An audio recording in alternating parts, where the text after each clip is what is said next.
if you renovate a house, you might knock down a wall. Right. You might update the plumbing, maybe paint the living room, or even throw on a completely new roof. Yeah, standard stuff. Exactly. But the foundation, it stays exactly the same. You're basically just giving it a modern facelift because, well, keeping the bones of the house intact is comfortable. It's definitely less risky. But, like, if you step back and look at a nation's criminal justice system, Yeah. and you suddenly realize that the foundation itself was poured for a completely different era. A completely different master, really. Right, a different purpose entirely. A facelift just isn't going to cut it. You have to tear the whole thing down to the dirt and pour a brand new foundation. And that's exactly what we're looking at today. It's a legal landscape going through that exact kind of monumental foundational rebuild. This is massive. It is the absolute definition of a paradigm shift. We aren't just talking about, changing the name on the front door of the legal system. We are talking about changing the entire architectural philosophy of the building. So today, we are taking on a pretty massive, fascinating mission. We are stepping into a very specific pair of shoes. Oh, yeah? The shoes of an Osmania University law professor. And you, listening right now, the curious learner who's just trying to decode the mechanics of the world around you, you are our student today. I see you in the house. Our goal is to completely master Unit 4 of the Law of Crimes. Which I have to say is an incredibly ambitious syllabus. It really is. Unit 4 covers just a staggering amount of ground. I mean, from the very existence of the state down to the literal air you breathe in your neighborhood. It's a huge spectrum. But before we get into the weeds of the syllabus, we kind of have to address the massive elephant in the room. The big 1860 elephant. Right. For over a century and a half, India's criminal law was governed by the Indian Penal Code of 1860, the IPC. But as of 2023, that colonial-era monolith was entirely replaced by the Bharatiya Nyaya Sanhita, or the BNS. So, okay, let's unpack this. Why go through the trauma of replacing the whole thing? Like, why couldn't lawmakers just amend the old IPC for the, 101st time and call it a day? Well, what's fascinating here is the underlying psychological intent of the legislation. You have to remember who actually wrote the Indian Penal Code. The British. Exactly. It was drafted in 1860 by a colonial power, and crucially, right after a massive rebellion. Oh, right, the 1857 uprising. Yes. So its primary objective, woven into its very DNA, was to maintain colonial law and order. It was a framework designed specifically to govern subjects. Not citizens. Subjects. Exactly. It was built to keep a population in check and, above all, to protect the authority of the British Crown. The Bharatiya Nyaya Sanhita of 2023, on the other hand, operates on a fundamentally different frequency. How so? Well, the sources outline this beautifully. This is a deliberate leap from a system of colonial control to a victim-centric, rights-based framework. It's designed to respect Indian constitutional values, human dignity, and, the actual realities of the modern world. Okay, so the shift is literally moving from how do we punish these subjects to how do we protect these citizens? That is the absolute crux of it. The new system places a really heavy emphasis on justice over mere policing. Give me an example. So, for instance, it scrubs out all this vague, archaic colonial terminology that used to create endless, confusing loopholes in courts. Right. It replaces them with highly specific, well-defined concepts. And it also finally drags the criminal code into the 21st century by building in native provisions for contemporary crimes. Like what kind of crimes? Organized crime, terrorism, cyber threats, digital exploitation. I mean, these are crimes the original drafters in 1860, sitting in a room with inkwells and parchment, could never have possibly imagined. You couldn't even fathom a smartphone. Exactly. Which means we have a lot of new ground to cover. So, keeping our Osmania University mission in mind, here's how we are going to tackle this deep dive. Okay, let's lay it out. We are going to start at the absolute macro level. Yeah. Like how the law protects the very existence and sovereignty of the nation itself. The big picture. Right. Then, because the state is more than just borders, we will look at the machinery of society, the economy, the elections, and the government officials who actually run the show. Makes sense. But if those institutions fail, the chaos spills outward. So our next stop will be the streets, examining public tranquility and how the courts protect the truth to keep society from, tearing itself apart. Truth is the glue. Definitely. And finally, we will bring it right to your doorstep, exploring how the law governs the everyday life of the citizen. Stuff like public health, safety, and morals. It is a highly logical progression. You can't effectively protect an individual citizen's daily life if the state itself is collapsing. Secure the borders, then the institutions, then the streets, and finally, the neighborhood. So let's start at the top, the macro defenses. How does a nation protect its own existence? The sources point out that the highest stakes crime in the entire legal code is waging war against the government of India. The ultimate crime. Yeah, and the punishments are severe, like death or life imprisonment. Right. But I want to draw a clear line here, because later we are going to talk about rioting. Right. How does a judge look at a massive violent street protest, with cars burning and people fighting the police, and decide this is a riot versus this is an act of waging war? That's a great question. The distinction isn't just about the amount of violence. It is entirely about the objective. The objective. Yeah. The law defines waging war as an organized attempt by force of arms or violence, specifically designed to challenge the sovereign authority of the government. Okay. The essential elements require an act of war or the preparation for it, directed against the state, with the explicit intent to overthrow or intimidate the government. If I try to use an analogy, is waging war like trying to demolish the entire house with explosives, whereas a riot is just a massive violent brawl in the living room that breaks all the furniture? I really like that analogy. Yes. A riot is a local disturbance. It is a breakdown of public order. Like people getting angry over a local issue. Exactly. It might be incredibly destructive, but it's usually spontaneous or centered around a specific localized issue, like anger over a zoning law or a clash between two neighborhoods. Right. Waging war involves physical force or an armed attack aimed at the sovereign entity itself. Think of an armed insurgency or militant groups attacking parliament. The intent is key. So the rioter wants to break the furniture to make a point. And the insurgent wants to destroy the entity that owns the house. Got it. And the courts don't wait for the house to fall down before they drop the hammer, do they? Yeah. The sources mention the Kihar Singh case, which involved the tragic assassination of Indira Gandhi, and the Navjot Sandhu case regarding the attack on the Indian parliament. Yes. And what is critical for you, the listener, to note from those landmark judgments, particularly the Kihar Singh case, is how the judiciary views the timeline of this crime. The timeline? What do you mean? The court made it unequivocally clear that even the conspiracy to wage war, without a single actual shot being fired, attracts the most severe punishments. Oh, wow. So just planning it. Just planning it. The state views the mere organized planning to overthrow it as an existential threat. You do not have to wait for the bomb to go off. That makes sense. Conspiracy, preparation, collecting arms, these are all treated as acts of war to preserve national security.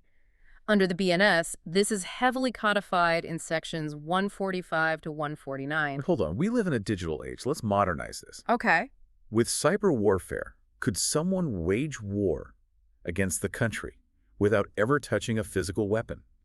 Like, what if a sophisticated group of hackers systematically takes down the national power grid, the banking system, and the air traffic control networks? A total blackout. Yeah. No bullets fired, but the country is completely paralyzed. That is exactly the kind of modern reality the BNS was built to address. Historically, waging war relied heavily on the phrase force of arms. Right. Literal guns and swords. But the modern context explicitly recognizes that waging war can be invoked in cyber warfare if it is conducted to destabilize the state. So hackers can be charged with waging war. Absolutely. If hackers launch an organized systemic attack designed to paralyze the government's ability to function or to cause massive state-level destabilization, they are engaging in an act of war. The mechanism changed from bullets to bytes, but the intent to overthrow or intimidate the government remains the exact same. The law has adapted to the weapon. Precisely. Speaking of the law adapting, we have to talk about one of the most highly debated, controversial topics in the entire history of Indian law. I think I know where you're going with this. Sedition, the old colonial tool. Yeah. I mean, the British used the old sedition laws to lock up freedom fighters just for writing newspaper articles. How does this new code handle the concept of sedition? This represents perhaps the most significant philosophical shift we've talked about so far.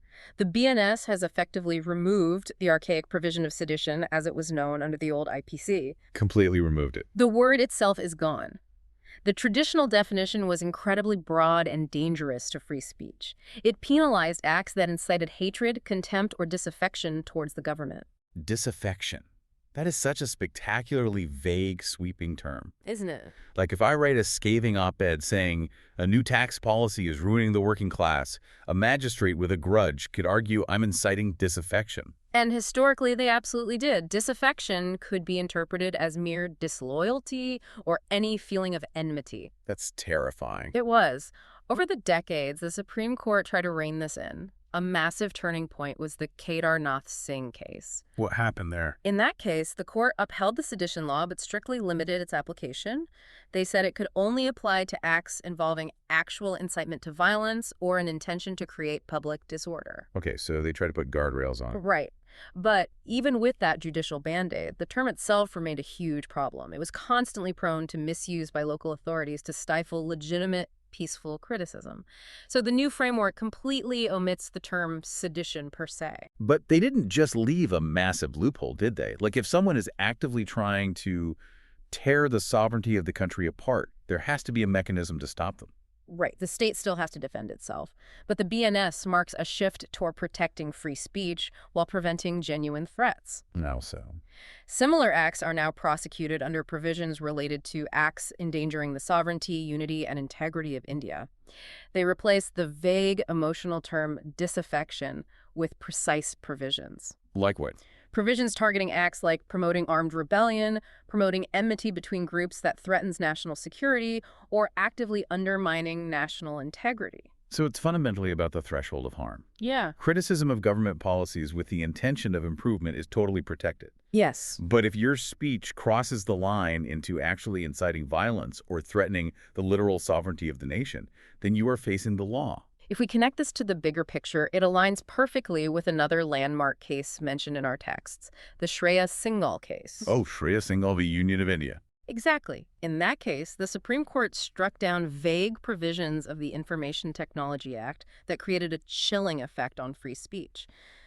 The court essentially said you cannot arrest people for just being annoying or offensive online. Which is a relief. Right. But it absolutely upheld the state's right to penalize speech that incites real physical harm.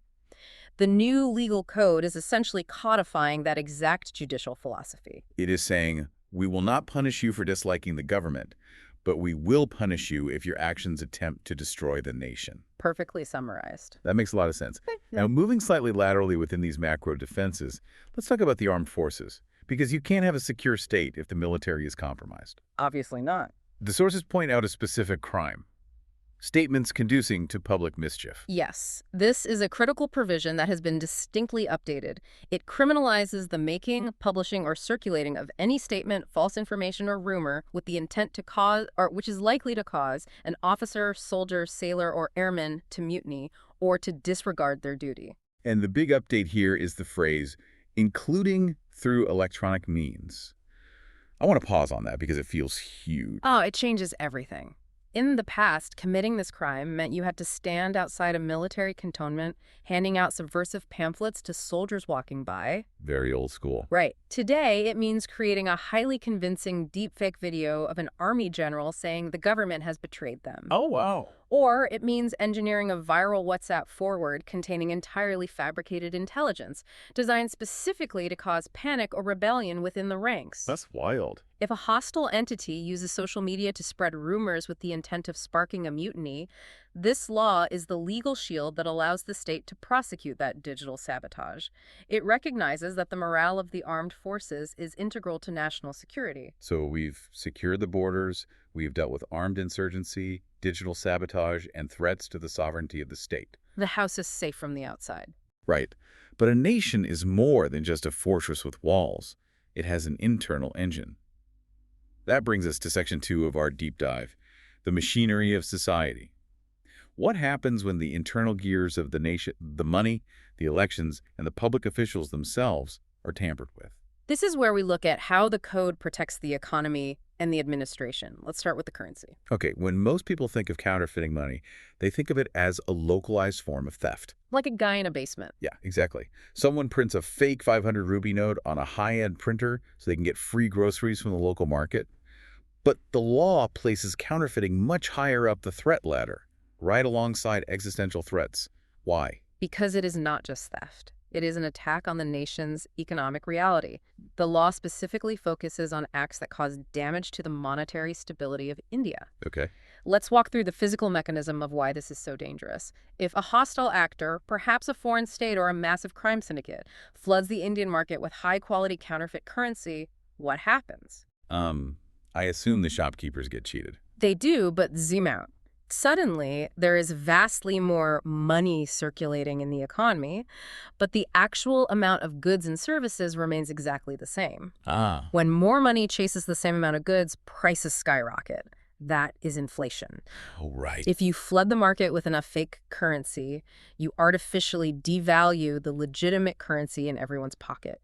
You wipe out the savings of the middle class. You can literally trigger an economic collapse without ever crossing a border or dropping a bomb. I never thought about the mechanism of inflation being used as a weapon like that. That's insidious. It is. That is why the production, smuggling, or circulation of counterfeit paper currency is treated as economic warfare. And this protection extends to government stamps as well, doesn't it? Yes, absolutely. The government relies on physical and digital stamps to collect revenue and authenticate legal documents.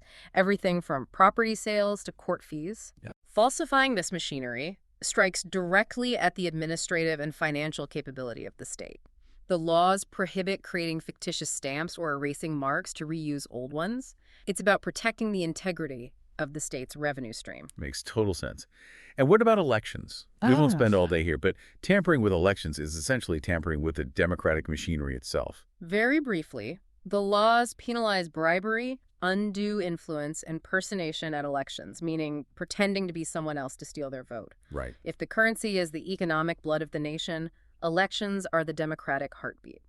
Both must be fiercely protected from manipulation, or the entire concept of a republic fails. Now, a machine doesn't run itself. It requires operators. And in the context of the state, those operators are public servants. But before we look at the crimes associated with them, we need to know who we are actually talking about. Let's define it. Who exactly is a public servant under this code? Because I assume it's not just the prime minister, the local mayor, and the police chief. It is a remarkably broad net. It goes far beyond elected politicians and men in uniform. It includes every judge, of course, but also every officer of a court of justice whose duty it is to investigate matters of law. So even someone like a court-appointed liquidator handling a bankruptcy, or a receiver. Yes. It includes every member of a panchayat assisting a court, every arbitrator to whom a dispute has been legally referred. Wow, that is broad. It encompasses every officer of the government whose duty is to prevent offenses, bring offenders to justice, or protect public health. It even acts as a catch-all for every person in the service or pay of the government, or anyone remunerated by fees or commission for the performance of any public duty, including those working for local authorities or government companies. Okay, so we're talking about millions of people, from a top-tier diplomat down to the municipal worker testing the local water supply. Exactly. And because they're given a fraction of the state's power, they are held to a very different standard. Let's talk about when the guardians fall. What are the ways these public servants can become criminals themselves? The code lays down highly specific provisions to prevent the misuse of state authority. The most obvious is bribery, unlawfully obtaining valuable things, or taking gratification other than legal remuneration. Sure, that's the classic one. But there are more nuanced crimes. For instance, it penalizes a public servant who knowingly disobeys legal directions with the intent to cause injury to any person. Let me stop you there. What if a bureaucrat just refuses to do their paperwork? What do you mean? Let's say I need a permit to open a restaurant, and the official in charge just hates my guts, so they intentionally sit on the paperwork for a year, completely disobeying the legal timeline they're supposed to follow. Is there a law against just being bad or malicious at your government job? Actually, yes, and that is precisely what this addresses. If a public servant intentionally disobeys a direction of the law or frames an incorrect document or official record with the specific intent to cause injury or harm to someone, it is a criminal offense. Wait, really? Yes. It isn't just an HR issue where they get fired, they can be imprisoned. Furthermore, it is an offense for a public servant to unlawfully engage in trade if they are legally bound not to do so. Right, because that creates an immediate conflict of interest. Yeah. You cannot be the government official regulating the wholesale grain market while secretly running a massive grain trading business on the side. Exactly. You would just use your regulatory power to crush your competitors. Precisely. The sources mention a fantastic case law here to illustrate the judiciary's view on this, the Manoj-Narula case. Oh, let's hear it. How did the Supreme Court view corrupt public servants in that one? In the Manoj-Narula case, the Supreme Court deeply emphasized the moral responsibility of public servants. It isn't just about technical adherence to a rule book. Right. It is about the ethical burden of holding public office. Think of it like this. If you are a passenger on a commercial jet, you expect the pilot to not only know how to fly the plane, but to be completely sober, rested, and ethically committed to your safety. I would certainly hope so. A public servant is piloting a massive piece of the state's machinery. The court reinforced that individuals with criminal backgrounds or severe moral failings simply shouldn't be handed the controls. That makes sense. And in cases like State of Maharashtra v. Brajlal Sada Sukhmadani, the court firmly upheld the conviction of a public servant accepting bribes, reinforcing that the judiciary will rigorously enforce these anti-corruption laws. Okay, let's flip the script entirely. We just talked about public servants breaking the law. Yeah. But what happens when the public defies a lawful public servant? If the state grants an official the authority to execute the law, it has to give them the legal teeth to enforce it, right? Precisely. If citizens can simply ignore lawful orders without consequence, governance collapses into anarchy. The code deals with this under the concept of contempt of lawful authority. What does that cover? This includes obstructing a public servant in the discharge of their public functions, or omitting to assist a public servant when you are legally bound to do so. But the really interesting one is the law regarding disobedience to an order duly promulgated by a public servant.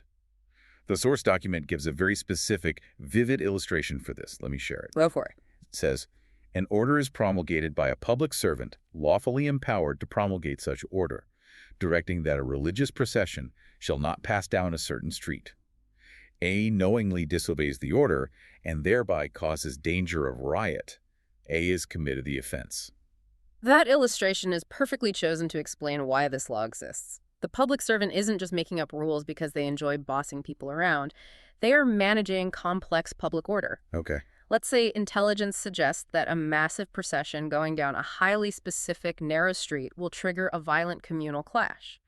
To prevent bloodshed, the magistrate issues a lawful order to reroute the procession by 2 blocks. Right. If an individual intentionally defies that order and leads the crowd down the forbidden street, they aren't just being rebellious. They are actively creating the physical danger of a riot. So the law criminalizes that disobedience because the disobedience itself is the spark that could ignite public chaos. Exactly. Speaking of defying authority, I want to highlight something from the sources that feels uniquely Indian in its historical and social context. The Dharna provision. Yes. The law actually penalizes the attempt to commit suicide, to compel or restrain the exercise of lawful power by a public servant. It is a fascinating socio-legal provision. It criminalizes a very specific, extreme form of psychological coercion. The illustrations in the text are wild to read. They really are. Listen to this. Illustration A. A sits Dharna at Z's door with the intention of causing it to be believed that by so sitting, he renders Z an object of divine displeasure. In illustration B. A threatens Z that unless Z performs a certain act, A will kill one of A's own children under such circumstances that the killing would be believed to render Z an object of divine displeasure. It sounds archaic when you read it like that, but let's look at the mechanism of why this is a crime rather than just a tragedy. It isn't merely about self-harm. The law has other mechanisms for dealing with mental health and self-injury. This is specifically about paralyzing lawful authority through extreme emotional and psychological blackmail. Can you give me a modern scenario? Because sitting at a door to bring divine displeasure sounds a bit old-fashioned. Sure. Imagine a perfectly lawful, court-mandated eviction order is issued by a magistrate regarding an illegally constructed building that is structurally unsound and dangerous. Happens all the time. Exactly. When the magistrate arrives to enforce the order, the builder threatens to set themselves on fire on the magistrate's doorstep unless the legal order is immediately revoked. So they're holding the magistrate's legal duty hostage. Exactly. The law cannot allow the machinery of the state to be blackmailed out of performing legal duties by threats of suicide or divine retribution. If that were allowed, anyone could bypass the law simply by threatening extreme self-harm. Right. This provision ensures that the rule of law, not emotional coercion or blackmail, dictates governance. It is a dark but brilliant way to ensure the gears keep turning. Okay, let's transition to Section 3, the order of the streets. So we have established that the borders are secure, the currency is stable, the officials are doing their jobs, and they can't be blackmailed. The machine is humming. But if all those institutions are working, why do things still break down in the neighborhood? And more importantly, when violence does spill into the streets, how do we ensure the truth actually comes out in court later? This is where the law hits the pavement. We are looking at offenses against the public tranquility and subsequently false evidence and offenses against public justice. Let's start with the streets. The sources introduce us to concepts like unlawful assembly, rioting, and affray. Right. We already touched on riots when we compare them to waging war. Mm-hmm. We were breaking the furniture versus destroying the house. But let's focus on affray. It sounds like a quaint 19th century word for a bar fight. But legally, what elevates a standard fistfight to an affray? It is a highly precise legal definition. An affray refers to a public disturbance caused by fighting, but it requires 3 strict essential ingredients. Okay, what's the first one? 1, it must involve 2 or more persons. Obviously, you can't affray with yourself. Exactly. 2, they must be actively engaging in fighting. 3, and this is the crucial one, it absolutely must take place in a public place, and as a result, it must cause terror among the public. Okay, let me push back on that to find the boundary. Go for it. Let's say 2 guys have a massive, terrifying, bloody brawl. People are screaming, weapons are drawn, but they're doing it in their private, heavily fenced-in backyard. The neighbors can hear the screaming over the fence. It is undeniably scary, but it is entirely contained on private property. Is that technically an affray? Technically, no, it is not affray. Really? And that is where the law draws a very sharp, deliberate line between public disorder and private assault. Why does the location change the nature of the crime so completely? Because of who the victim is. Who the victim is. Yeah. If those 2 men are fighting in a private backyard, they might be charged with assault, causing grievous hurt or criminal intimidation against each other. But an affray is specifically categorized as an offense against public tranquility. Oh. The essence of the crime is the theft of the public's right to a peaceful environment. If you take that exact same fight and move it into a crowded public square or a busy train station, sending innocent bystanders fleeing in terror, you haven't just assaulted each other. You've assaulted the peace of the entire community. Exactly. An affray is a crime against the public space itself. That makes perfect sense. Now, let's follow the timeline.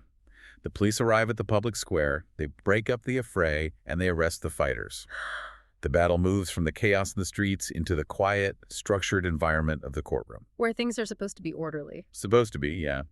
But if the courtroom itself is compromised by lies, then all those street laws we just talked about are completely useless. Right. Absolutely. The entire justice delivery system depends heavily on the credibility of evidence.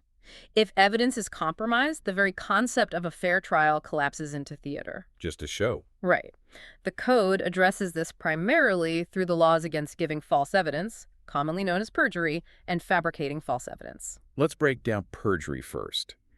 The law says that whoever, being legally bound by an oath to state the truth, makes any statement which is false and which he knows or believes to be false is giving false evidence. The key mechanism here that the prosecution must prove is mens rea. Okay, explain that term for the listener. Explain it like I'm 5. Mens rea simply means a guilty mind. It means you intended to do wrong. So not an accident. Exactly. Let's say you are a witness to a bank robbery. In court, under oath, you testify that the getaway car was blue. Later, security footage proves the car was actually green. Did you commit perjury? Well, I swore to tell the truth when I said the wrong color, so yeah. Not necessarily. If you genuinely misremembered the color due to the stress of the situation or poor lighting, you lacked mens rea. You made a mistake, but your mind wasn't guilty of intending to deceive the court. Oh, I see. However, if the prosecution can prove that you knew the car was green, but you were bribed by the bank robber to say it was blue to intentionally confuse the investigation, that is perjury. You intentionally lied under oath to derail justice. Because your mind was guilty, you had mens rea. Exactly. And what about fabricating false evidence? How is that different? This involves physical or documentary manipulation. It means creating a false document, making a false entry in a record, or planting physical items with the specific intention that this fabricated evidence will appear in a judicial proceeding and cause the judge to form an erroneous opinion.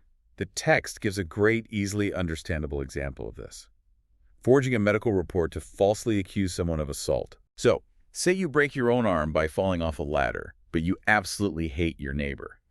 So you bribe a corrupt doctor to forge a medical letterhead stating that your injuries are consistent with being beaten by a pipe. Yes. And you submit it to the police claiming your neighbor attacked you. Exactly. You fabricated evidence to weaponize the justice system against an innocent person. And another crucial element for both giving and fabricating false evidence is the concept of materiality. Materiality. What does that mean in this context? The false evidence must be significant enough to actually affect the outcome of the case. Give me an example of something that isn't material. Let's say you are testifying in a highly complex corporate embezzlement trial. While on the stand, out of sheer vanity, you lie about your age, saying you were 35 when you were actually 42. Okay. It is a lie under oath. But is your exact age material to whether or not the CEO embezzled millions of dollars? Not at all. No. Yeah. It doesn't change the facts of the fraud. However, lying about your alibi in a murder trial or forging a financial ledger in that corporate fraud case is deeply material. The sources cite two important historical cases here to show how seriously the courts take this: the Rameshwar case and the Premchand case. What do these cases tell us? Let's look at the Rameshwar case from 1952. This is a landmark because the Supreme Court highlighted that a criminal conviction can theoretically be based on the sole testimony of a single witness, provided that testimony is entirely credible and reliable. Wait, really? One person's word can put someone in prison? Yes, and that massively elevates the importance of truthfulness. If a person's life or liberty can be taken away based on the word of one single individual, that word must be absolutely uncorrupted. That is a huge responsibility. And in the Premchand case, the court emphasized the severe consequences for perjury, underscoring that the judiciary will rigorously punish attempts to pollute the stream of justice. If we connect this back to what we were just talking about, false evidence doesn't just hurt the innocent person who might go to jail. It corrupts the entire democratic promise of society. In what way? Well, if you, the listener, believe that the courts are easily tricked by forged papers or lying witnesses, you will just stop using the courts to solve your disputes. You will start taking justice into your own hands, you'll gather your friends and settle the score in the street.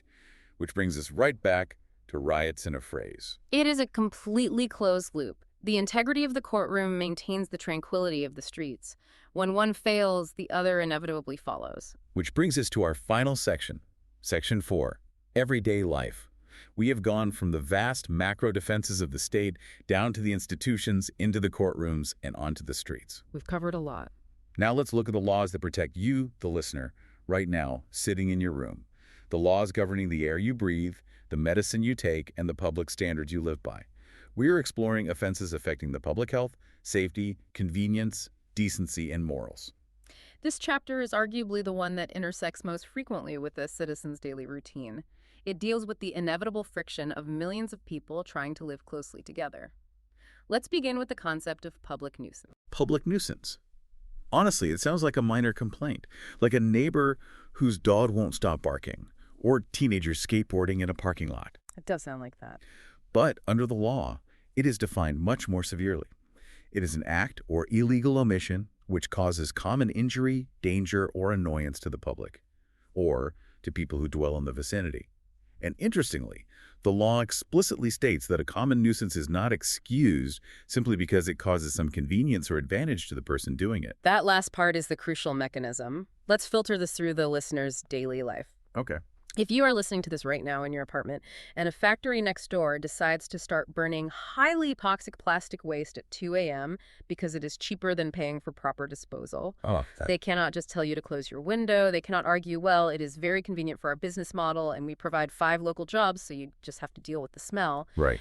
Your fundamental right to breathe clean air in your home unannoyed completely supersedes their right to run a cheap business. And the courts have stepped in heavily to define what constitutes a danger to the public. We have 2 great cases here: Municipal Corporation of Delhi v. Supagwanti and Ramraj Singh v. Babula. Walk us through the narrative of these cases. In the Supagwanti case, we see public nuisance elevated to a deadly level. A massive clock tower in a crowded public area maintained by the Municipal Corporation of Delhi literally collapsed. Oh my God. It caused fatalities. The courts held the MCD liable. The failure to maintain a massive structure looming over a public space isn't just an annoyance, it is a lethal public nuisance. The state has an obligation to ensure public spaces aren't death traps. And what about the Ramraj Singh case? That one is a perfect example of neighborhood friction. A business was running a brick grinding machine right in the middle of a residential area. Okay, grinding bricks. That doesn't sound illegal. Now, breaking bricks isn't illegal in itself, but what is the physical mechanism of harm here? Brick grinding creates massive clouds of fine silica dust. Oh, that's bad. This dust blankets the neighborhood, gets into homes, and causes severe long-term respiratory issues like silicosis for the people living nearby. So it's not just a noise issue. Exactly. The court legally held this to be a public nuisance. It wasn't just loud, it was an active threat to the biological health of the neighbors. Speaking of biological health, the sources highlight a very modern and honestly terrifying crime under this chapter: adulteration of drugs. I want to spend some real time here because the implications are just massive. It is treated as a profoundly grave offense, and rightly so. Adulteration involves intentionally mixing, diluting, or altering the composition of a medicine, thereby reducing its quality, effectiveness, or safety. Like a manufacturer mixing expired, useless chemicals into a batch of children's fever medication to save money. Yes. Or a pharmacy selling chalk pills packaged as expensive antibiotics. Exactly, and we need to analyze why this is punished so much more severely than standard fraud. If someone sells you a fake Rolex watch, you lose money and your pride is hurt. That is fraud. But if someone sells you fake heart medication, you die. Adulteration of drugs is an attack on human life. But the harm goes even deeper than the individual victim, doesn't it? Right. Like what happens when a whole population is given underdosed antibiotics? This is where the mechanism of the crime becomes a global threat. Let's say a counterfeiter dilutes an antibiotic so it only contains 20% of the active ingredient. Okay. A sick patient takes it. The low dose isn't strong enough to kill the bacterial infection. Instead, it acts like a training camp for the bacteria. A training camp. Yeah. The bacteria learn to survive the weak attack, mutate, and become immune to that antibiotic entirely. The counterfeiter has just helped create a drug-resistant superbug. Wow. That superbug then spreads through the community, and suddenly the real antibiotics don't work on anyone. A local financial scam has escalated into a public health catastrophe. That is genuinely terrifying. Furthermore, it destroys the foundational trust in medical institutions. If you cannot trust that the life-saving medicine at your local pharmacy is real, the entire healthcare system breaks down. People stop seeking treatment. What's the punishment for that? The punishment reflects the severity. Causing death or grievous hurt through adulterated drugs can result in life imprisonment. The texts mention that the government has initiated massive crackdowns, like Operation Rahat. What's Operation Rahat? It's an initiative utilizing intelligence networks to raid and dismantle these counterfeit drug syndicates. And the courts routinely punish manufacturers severely to create a massive deterrent against compromising public health for pure profit. Okay, we are going to gingerly step into the final topic of everyday life. Offenses affecting decency and morals, specifically obscene acts. This is always a complex one. It's a total minefield. What makes something legally obscene under the law? Because morality is a moving target. What was highly obscene to my grandmother 50 years ago might just be a standard, boring Netflix show to a teenager today. How does the law define it without just becoming the morality police? It is one of the most heavily litigated areas of law precisely because morality is subjective and constantly evolving with culture. However, the law, informed by decades of judicial interpretation, outlines specific criteria. What are the criteria? To be legally obscene, the content must be lascivious or appeal to prurient interests. Stop right there. Prurient interests. Explain that. Essentially, it is a legal way of saying the material exists purely to spark unhealthy, obsessive, or degrading sexual desires, rather than having any legitimate artistic, literary, or scientific point. Crucially, the law states it must have a tendency to deprave or corrupt the minds of those who are likely to read, see, or hear it. But there has to be a massive carve-out for art and science, right? Otherwise, medical anatomy textbooks would be banned, or classical statues in a museum would have to be covered up. Yes, the law provides explicit exceptions. Material published in the interest of science, literature, art, or for the general public good is legally protected. But where the line is actually drawn has shifted drastically over the years. I can imagine. The courts have been the ultimate arbiters of this balance. Our sources provide a brilliant contrast between two landmark Supreme Court cases that show exactly how the legal view of obscenity has evolved. Walk us through them. Let's start in the past. We have the historic Ranjit Udeshi case from 1965. Okay. In this case, the Supreme Court upheld the criminal conviction of a bookseller for selling an uncensored copy of D.H. Lawrence's famous novel, Lady Chatterley's Lover. The court at that time applied a very strict conservative test for obscenity, focusing heavily on whether the isolated passages of the book could corrupt a vulnerable mind. Okay, so that was 1965. What is the modern view? Contrast that with a much more modern ruling, the Avik Sarkar case in 2014. This involved a magazine publishing a photograph of a famous nude sports couple posing for a portrait. And the court convicted them too. No, the Supreme Court dismissed the obscenity charges. They ruled that nudity per se is not automatically obscene. The context and the overall message matter immensely. How did they justify the difference? A photograph intended to celebrate human athleticism or artistic expression does not automatically have the tendency to deprave or corrupt minds just because it features nudity. They looked at the work as a whole, not just isolated parts like they did in 1965. So what does this all mean for the listener? It means the law is constantly trying to walk an incredibly thin tightrope. Very thin. On one side, it is trying to preserve a baseline of public decency so that people can navigate shared public spaces without being subjected to unwanted harassment or severe moral shock. Right. But on the other side, it has to simultaneously recognize that society grows, art intentionally pushes boundaries, and freedom of expression is a core constitutional right. Exactly. Over time, judicial interpretation has significantly narrowed the scope of what is considered legally obscene in order to protect artistic freedom. The focus of prosecution is now almost entirely on content that genuinely harms public morality without offering any redeeming social, literary, or artistic value. Okay, let's take a deep breath. We have covered a staggering amount of ground today on our mission to master Unit 4. We really have. We started with the absolute existential threats to the nation, understanding the profound difference between a riot breaking the furniture and an insurgency trying to demolish the house. The macro view. Right. We explored how the law adapted to punish digital sabotage and cyber warfare against the state and armed forces. We moved into the machinery of the country, examining how counterfeiting is actually economic warfare through inflation. And we defined the incredibly broad scope of public servants. Yes, and looked at how the law prevents them from being blackmailed by extreme acts like Darnus.